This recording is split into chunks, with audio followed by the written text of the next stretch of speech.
পুরাকালে দুই ধূর্ত অসুর ছিল, অশ্বগ্রীব আর সোমক। একবার ত্রিভুবন জয়ের উদ্দেশ্যে তারা দেবী সরস্বতীকে তুষ্ট করার জন্য তপস্যায় বসল।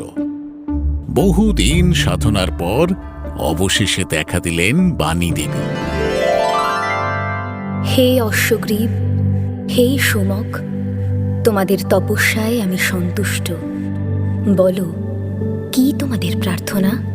দেবী, আপনি বেদরূপা, আপনি সর্বমন্ত্রময়ী, আপনি আমাদের সমস্ত শব্দ আকর্ষণ করার শক্তি দিন, এই আমাদের নিবেদন। जगदम्ब मदम्ब कदम्ब वन प्रियवासिनि हासरते शिखरि शिरोमणि तुङ्ग हिमालय शृङ्ग निजालय मध्य